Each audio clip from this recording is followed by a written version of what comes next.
Hello everybody, welcome back to the shop. I know it's been a while since I put a video out there. It's been a very busy summer and I'll bring you up to speed on a few projects I'm working on. This is a CJ5 right here. This is just a quickie. This is going to be a snowplow Jeep, so we're not going crazy restoring this. It's got a good running engine. I rebuilt the transmission transfer case for it. I'm going to stick an overdrive in so you could drive it on the road. Painted up some wheels, and I have the body over in the paint booth. I got to do a lot of prep on that and get some primer and some red paint on that, and this will go back together.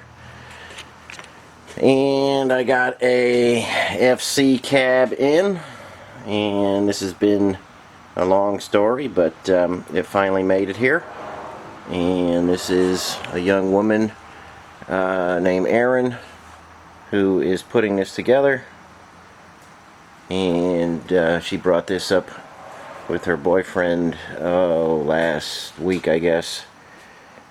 And as you can see, they all need the corners, and I have to make some corners for this one, and some floor pans.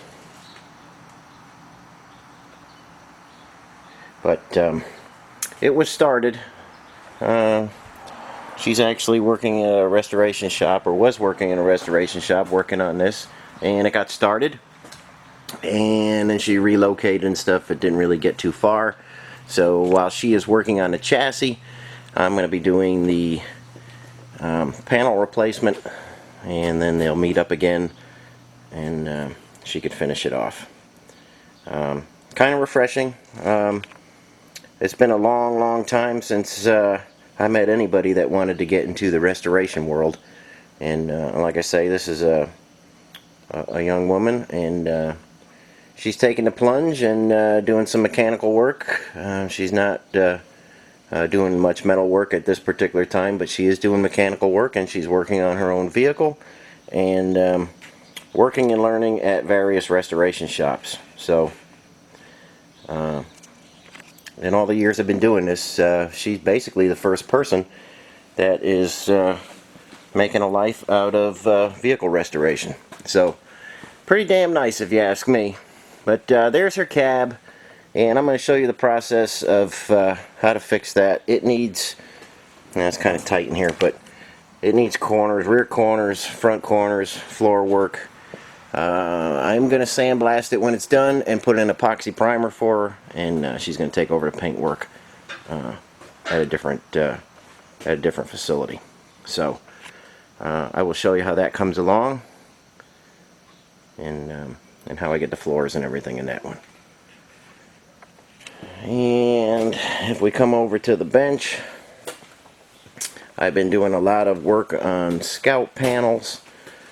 And here is one right here. I didn't get any footage of me making it, but that was what got sent in, and that's what I made. Very accurate reproduction. I don't know if anybody's making these things or not, but probably not, since he sent me the panel to remake. So that came out nice. And there's a door from another guy who's actually comes here, and we make scout panels together. He's taken some of my metal shaping classes. And this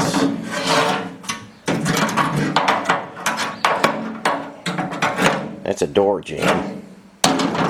There's a lot going on with that piece. That's a pretty tricky piece right there. But it was kind of rotted out, and all the braces that hold that to the vehicle were rotted out.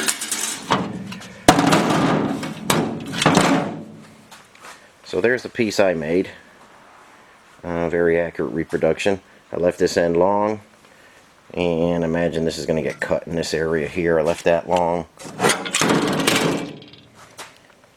Made new braces. Got the floating plates in there.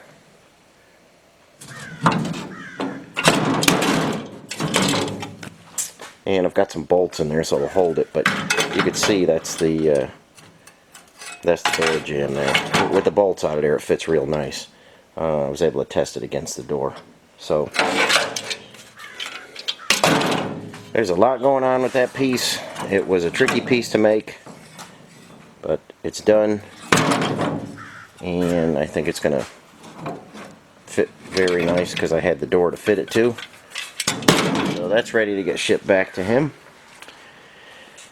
And then what I have here is a pile of 1949 Jeepster parts.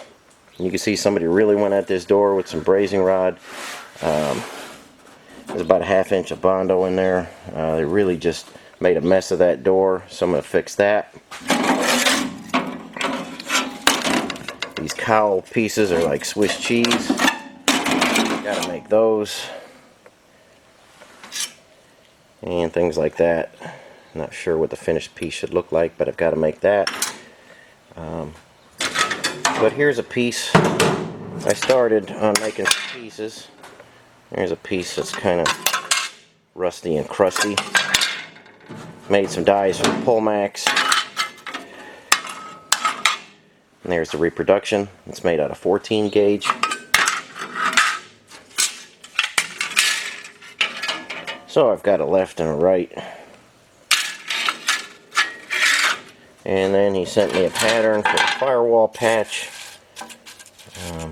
with some, dimensions of the paper here and where the beads are located. And there's the panel I made to patch his firewall. Various pieces of hat channel were rusted out. And here's the reproduction piece that I made. So that's moving along nicely. I still got to make door skins, patch this door up, make these cowl supports and things like that. But things are coming along. I've been busy. And I don't know if you could see over there. I'll try and get you in there. I didn't get any footage of that, but those are the CJ5 Snowblower doors. They're finished, seam sealed. I've been kind of lazy on the videos. There's just so much going on, and so much negative feedback that I wasn't motivated to make any videos. Just getting tired of the YouTube trolls, as they're called, and so I kind of took the summer off and focused on other things. And like I said, it's been a busy summer, but I'm trying to get back at it now, and I'll try and show you more actual video of me making things, if that's anything people like to see. I know the Scouts don't seem to be too popular with guys, but I'm making a bunch of different Scout parts, and I know there's not a whole lot of Jeepsters out there, or not a huge crowd restoring Jeepsters, but maybe you guys that like metal work would like to see how they're done. I'm not sure. Let me know. Send me a comment or something if you want to see how things are built, or just enjoy seeing the finished product. So that's what's going on, and just a short one here.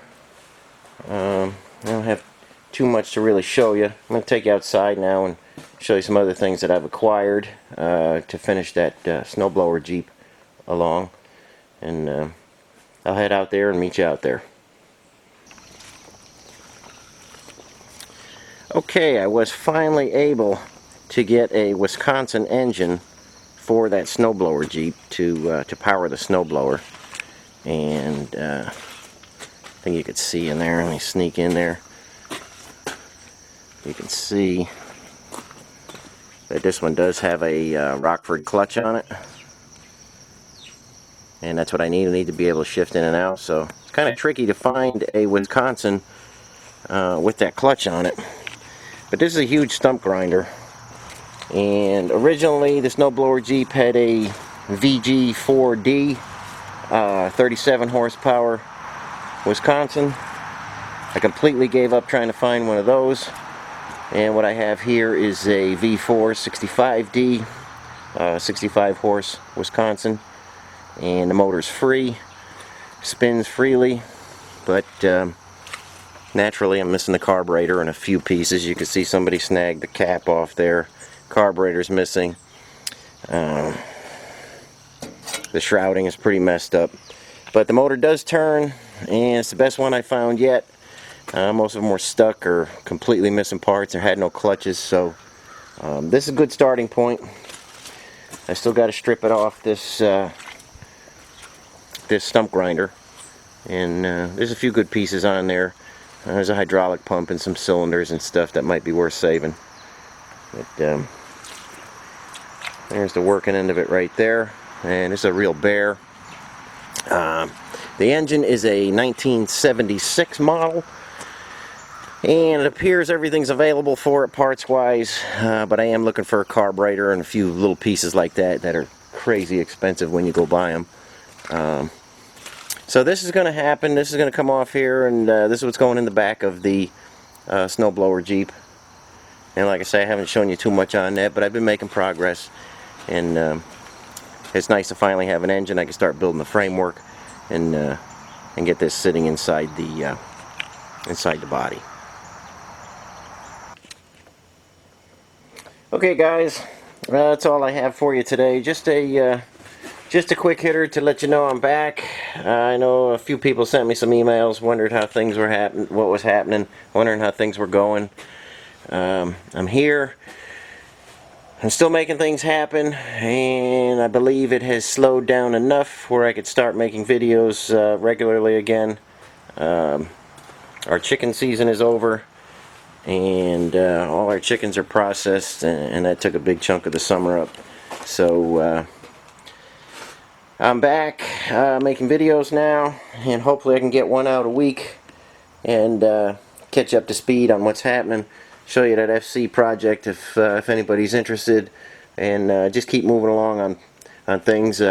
Seems a couple times a week I'm getting boxes in from folks who are having a hard time finding people to make parts for them. From what I understand, it's getting pretty hard out there. There aren't many shops that want to take on making big parts or little parts or tricky parts or anything like that. So I'm getting parts and pieces from a little bit of everything, and I will show you how I make things as they come in.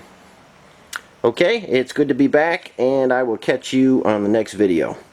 As always, thanks for watching, and I appreciate everybody's support.